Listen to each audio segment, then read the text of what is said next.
Greetings and welcome back to room 303 and our talks with Walt, as we are calling our discussions with every poem of the deathbed edition of Whitman's Leaves of Grass. We turn now to Song of Myself, passage number 21. Now you'll remember that we said that sections 20 through 25 kind of hold on of this idea of the poet's mystical experience of self, that awakening to the purification and the acceptance of the physical body.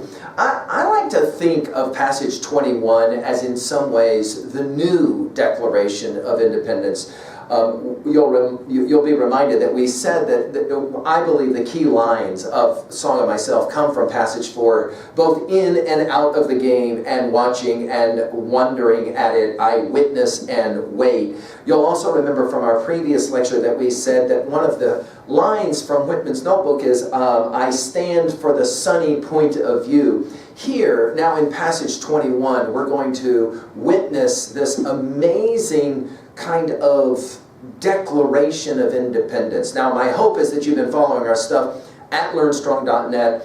Down that left-hand side, find the list that says Talks with Walt. Well, I've given full lectures on the 24 poems of inscriptions, the 19 sections of starting from Paumanok, and we've now worked through passage 20 of Song of Myself. And I said to you guys that we were learning how to read early on in Leaves of Grass so that we could come to passages like 20 and 21. Hey, I want to go back to 20 for a second. I didn't actually read these absent lines from the 1855 edition. He says it this way, I do not snivel that snivel the world over, that months are vacuums and the ground but wallow in filth. And then absent from the deathbed edition, from the 1855 edition, is this line, that life is a suck and a sell, and nothing remains at the end but threadbare cape and tears. Now, I think this is that optimism that we were talking about, and that notion that I'm not going to be negatively influenced by all of the negativity around me. Again, I stand, as we said, I stand for the sunny point of view. Now, in this poem of 21 that we're about to read, in the 1855 edition, there are some 19 exclamation points. By the deathbed edition, those 19 will be edited to 10. I'm fascinated for us to take a look as well at the very last lines of the 1855 edition, some of the more radical lines of all of Leaves of Grass that were edited out, but I'm going to go ahead and share those with you. Let's just enjoy passage 21 and this poetic declaration of independence. I am the poet of the body, and I'm the poet of the soul. The pleasures of heaven are with me, and the pains of hell are with me. The first I graft and increase upon myself, the latter I translate into a new tongue. I'm the poet of the woman, the same as the man. And I say it's as great to be a woman as to be a man. And I say there is nothing greater than the mother of men. I chant the chant of dilation or pride.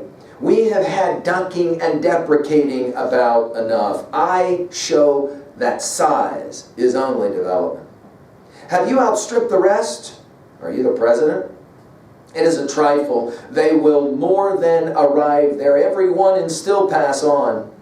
I am he that walks with the tender and growing night. I call to the earth and sea half held by the night.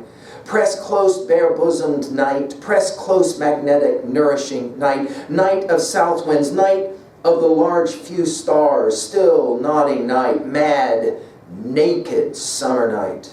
Smile, O voluptuous cool-breathed earth, earth of the slumbering and liquid trees, earth of departed sunset, earth of the mountains misty-topped, earth of the vitreous pour of the full moon just tinged with blue, earth of shine and dark, molting the tide of the river, earth of the limpid gray of clouds, brighter and clearer from, I say, far swooping, elbowed earth, rich, apple-blossomed earth, smile, for your lover comes. Prodigal, you have given me love, therefore I to you give love, oh unspeakable, passionate love. And then to finish this really iconoclastic passage, the 1855 edition finished with these lines, believe it or not. Thrust her holding me tight, and that I hold tight. We hurt each other as the bridegroom and the bride hurt each other. Now, you could probably predict why this set of lines is going to be maybe not included in the final edition, but hey guys, when those kind of lines are published in 1855, readers are just stunned, like, what in heaven's name are we reading? Well, we know that we're reading any number of things, as we've said from earlier lectures, and now, of course, as we turn to this, we'll recognize all of the echoes. Notice the I am from Exodus 3:14. I am the poet of the body. By the way, by the deathbed edition, body and soul are both capitalized, and this will take us back to that again, passage 48 recollection that's coming. We've talked about it a lot. Those opening lines of passage 48 in his greatest statement of maybe his theological position. Here he'll say it, I'm the poet of the body, I'm the poet of the soul. The pleasures of heaven are with me, and the pains of hell are with me. And I immediately think, of course, of our Dante, don't we? In our Divine Comedy, of course, what is the point? As we've given full lectures on the Divine Comedy at learnstrong.net, you don't go to hell, you go through it, right? That's the point. He says about heaven, the first I graft and increase upon myself. In other words, I'm going to make the argument. This is the new theology for Whitman. I'm going to make the argument that heaven is actually something not experienced after death, but rather experienced now, a graft and increase upon myself. The latter, that is to say hell, I translate into a new tongue. Now notice the use of the word new here. As we've said, the new is the new, the N-E-W is the K-N-E-W. And if we are the stories we tell and retell, the stories we accept and reject, notice here a translation. Our integral language of Ken Wilber is to transcend and include. Notice, I translate into a new tongue the very idea of hell. In other words, he says, I'm rewriting the ancient old idea. I am declaring a new kind of theological, religious, spiritual independence. Whoa!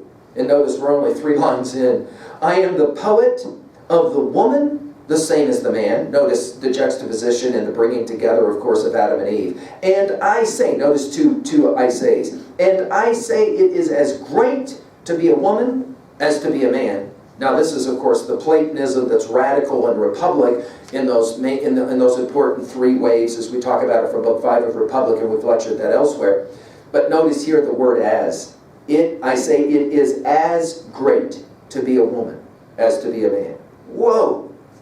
Radical, iconoclastic. In other words, writing and publishing in 1855, women yet do not have the right to vote. And yet notice here, he says, I say it's as great to be a woman as it is to be a man. And I say, as if doubling down, I say there is nothing. We've seen the use of the word nothing a number of times already in Song of Myself. There is nothing greater than the mother of men. Now, of course, this is just iconoclasm taken on steroids.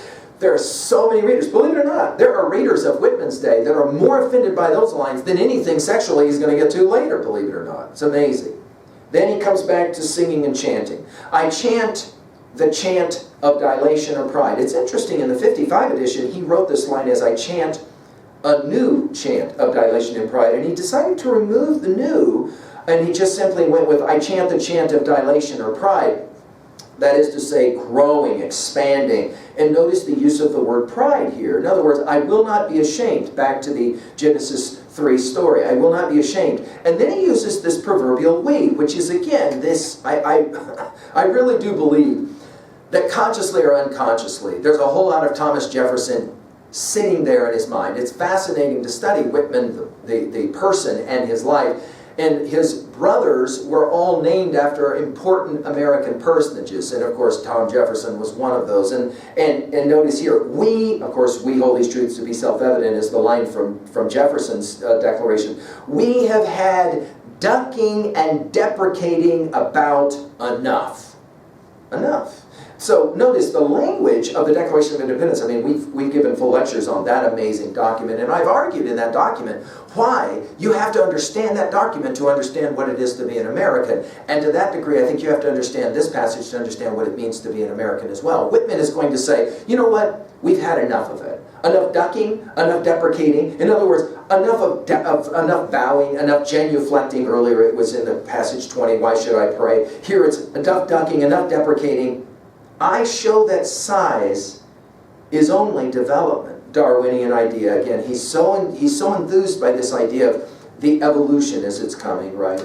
And then he goes back to his rhetorical questions again. Have you outstripped the rest? In other words, are you excellent? Are you beyond all others? He says, are you the president? Now go back to our comments on starting from Pomenak passage 6, as well as elsewhere. I mean, we saw this as well in Song of Myself already. When he uses the word president like this and he capitalizes it, obviously he could be talking about any number of people from Lincoln to Garfield, because of course the amount of time that we're talking up through the deathbed edition. Most likely he is, though, referencing, obviously, Lincoln. Are you the president? It's a trifle. Well, talk about leveling everything. They will move more than arrive there, everyone, and still pass on. In other words, this idea that even the common is outstanding, even that is important. In other words, Whitman wants to make the argument that in America, presidents are just normal people who do super normal things. And his greatest example of that is obviously Lincoln, which is why I love Lincoln so much. So that when we lose Lincoln, when he loses Lincoln, those reflections from "Oh Captain, My Captain" to "Lilacs" to one or two other poems will have such resonance, because he really sees Lincoln as the epitome. Now, scholars have pointed out the tragedy of it all, and I said it in my previous lecture, Whitman really did genuinely believe that his book of poems would maybe bring the nation together and there wouldn't be the civil strife that we know actually happened. And here, of course, he's making this egalitarian argument, right? I am he that walks, and now we're going to get this beautiful, beautiful kind of passage regarding the night. Now I'm going to turn to our Nortons for just a moment with some notes here, that this passage, if you study the original manuscript draft called Lion, the passage shows that its superb phrasing was not immediately achieved. Originally, still nodding night was still slumberous night. O voluptuous cool breath earth was O voluptuous procreant earth. Vitreous pour of the full moon was actually vitreous fall of the full moon. And far swooping elbowed earth was actually originally earth of far arms. So the brilliance, the point we're making here in 2b is simply Whitman as poet, Whitman as craftsman, his ability to edit and finally get it right. Some beautiful lines here that will remind us, of course, of Lord Byron. She walks in beauty like the night of cloudless climes and starry skies. We've given full lecture on that one. I am he that walks with the tender and growing night. Now, of course, we'll as well remind ourselves of Romeo and Juliet 3:2. You'll remember that one. Come, gentle night, come, loving dark night, playing, obviously, with a Shakespeare here. He says, I am he that walks with the tender and growing night. I call to the earth and sea, half held by the night. Now, put it in your notes. These are the two symbols of earth and sea, the two symbols of Song of Myself. Here we're going to play with earth. Next in 22 we're going to play with sea, and we're going to see them again joined together in passage 46-47. He says, press close, bare-bosomed night. Now we're going to use very sexual language to talk about how beautiful the night is. And of course this bosom thing makes us think immediately of Whitman's contemporary Wordsworth, who you'll remember, the world is too much with us, late and soon, getting and spending, we lay waste our powers. Little we see in nature that's ours, we've given our hearts away a sordid boon. This sea that bears her bosom to the moon, we're playing a very similar game here. The winds that will be howling at all hours, and are gathered now like sleeping flowers. For this, for everything, we're out of tune. It's as if Whitman reads Wordsworth's poem and says, I want to bring us back into tune, and I'm going to play the game with some beautiful poetry. Notice, press close, bare-bosomed night. Press close, magnetic, nourishing night. He loves this word, magnetic and adhesive, okay? Night of south winds. And by the way, all of these in the original 55 had exclamation points after them. 19 of them, actually. Okay, well, now we've got night repeated here 8 times, right? Night of south winds. Night of the large few stars. Still nodding night. Mad, naked summer night. I mean, it's a static kind of language. And as we finish, of course, with the word naked, we go back to passage 20 and nude, right? And then the word smile. And we're going to get this word 2 times now at the end of the poem. Smile, O voluptuous cooled breath earth. And now we're going to get earth repeated 9 times, okay? O voluptuous cool breath earth. Earth of the slumbering and liquid trees. It's a beautiful kind of reference that when you look at Ruthie's tree, it appears to be fixed and solid, but it's actually liquid. Earth of departed sunset, earth of the mountains misty topped, earth of the vitreous pour, P-O-U-R, pour, of the full moon just tinged with blue. I mean, it's a beautiful line. It's vitreous, like glass, right, poured out. Earth of shine and dark molting, speckled, right, speckled spots. The tide of the river. Earth of the limpid gray of clouds, brighter and clearer. And then he says it, for my sake. Far swooping, elbowed earth. It's such beautiful, beautiful lines. Rich, apple-blossomed earth. Smile. Again, smile. For your lover comes. And I told you about this use of the word come. And I told you it's the very first word in the original Deathbed Edition. When you open Deathbed Edition, the very first word you see in the epigraph is come. And here, I told you over 500 times this word's going to get used through Leaves of Grass. Here it is one more time. Your lover comes. Then, of course, the use of the word prodigal makes us think immediately of the Luke 15 prodigal son story, no question. Have you given me love? Therefore, I to you give love. It's reciprocal. Oh, unspeakable, and that may be why he edited out those last two lines in the 55 edition that we read. Passionate love. Well, this is some compelling stuff, no question. In 2a, obviously, this is the new Declaration of Independence, no question, right? The beauty of smiling, right? The pursuit, right, of the happiness. We hold these truths to be self-evident, that all men are created equal and endowed by the Creator with certain inalienable rights. Among these are what? Life, liberty, the pursuit of Scooby Snacks, right? Even though they are an illusion. And of course, that the earth is amazing is another major message here. At 2b, we already mentioned all the repetitions. Night 8 times, earth 9 times, the 19 in the 1855 edition, exclamation points, of course, the 10. In 15 lines of poetry, in the original 55 edition, you got 19 exclamation points. We mentioned Dante's Inferno, we mentioned Byron, we mentioned, of course, Shakespeare's Romeo and Juliet. Finally, at 3b, he says this. I'm interested to know what you guys think about this one. Is there nothing greater than the mother of men? Notice how the mother of men can be understood as both a physical woman as well as, of course, Gaia, the earth itself. And do you love the earth as much as a lover? What an interesting idea. It's Whitman who will play a game like that with us. And from the earth now, we'll move to the sea in passage 22 with more iconoclasm. I hope that our conversations with Walt are awakening in you a smile. Thank you.